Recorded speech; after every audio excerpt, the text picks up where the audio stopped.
Realizzato col sempre affidabile Adventure Game Studio, arriva dagli sviluppatori italiani Psychodev Chronicle of Innsmouth Mountains of Madness, sia un prequel che un sequel del Chronicle of Innsmouth del 2017, una nuova avventura che trae ispirazione dal genio di H.P. Lovecraft.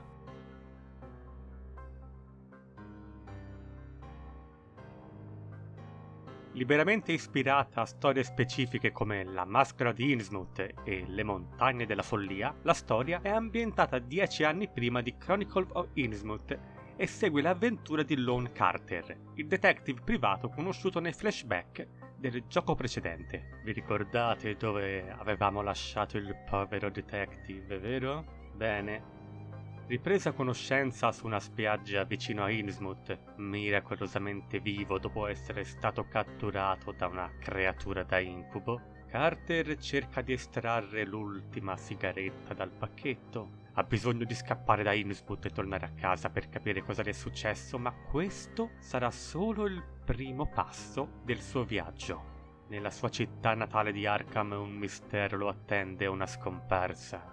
Un omicidio rituale, una trama che intreccia le vite di personaggi diversi, luoghi diversi, un'avventura che metterà ancora una volta alla prova il suo coraggio e la sua sanità mentale. Mettendo per lo più da parte, senza però rinunciarvi completamente, l'umorismo che contraddiceva la prima parte del gioco precedente, i toni di Mountains of Madness sono più maturi e la maggior parte delle scene sono pensate per creare suspense, con sette pericolose, rituali raccapriccianti e creature orribili che attendono nell'oscurità. Nonostante un paio di sezioni che avrebbero potuto essere implementate meglio e alcuni occasionali problemi di ritmo, la storia in sé è coinvolgente, ma sfortunatamente non c'è molto da dire sui personaggi. Con l'eccezione del cast principale, infatti, la maggior parte di loro sono semplici comparse, con molto poco da dire o aggiungere alla storia. Un cast di supporto migliore sarebbe stata una grande aggiunta alla storia.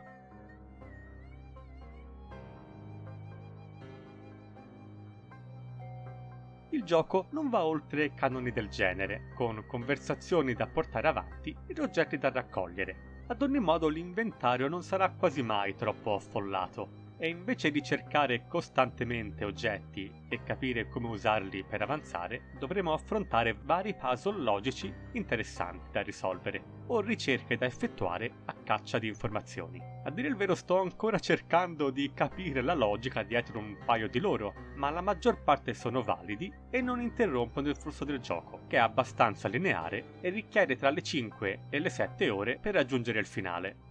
Non ho notato casi di pixel hunting, ma ad ogni modo è stata implementata la possibilità di evidenziare gli elementi con cui è possibile interagire premendo un tasto dedicato.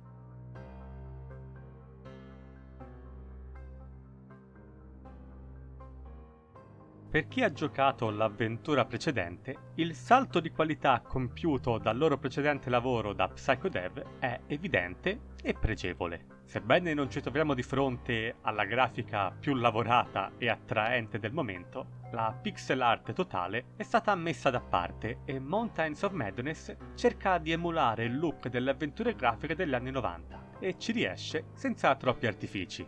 I personaggi sono ben caratterizzati e le loro animazioni semplici ma corrette e funzionali. Gli ambienti sono ricchi di dettagli e le ambientazioni che vedremo su schermo saranno sempre un riflesso fedele di ciò che ci si aspetterebbe di vedere da un lavoro basato sul materiale da cui il videogioco trae ispirazione. A raccontare i momenti più importanti della trama pensano invece alcune scene realizzate in stile fumetto, stilisticamente ben fatte, che danno così forza alla messa in scena del gioco.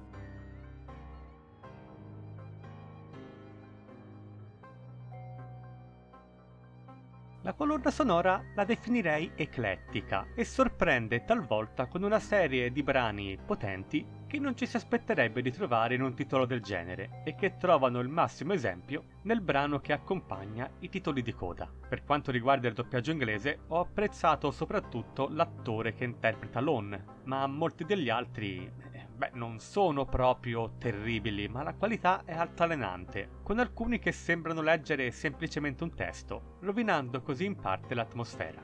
Ovviamente presenti degli ottimi testi in italiano.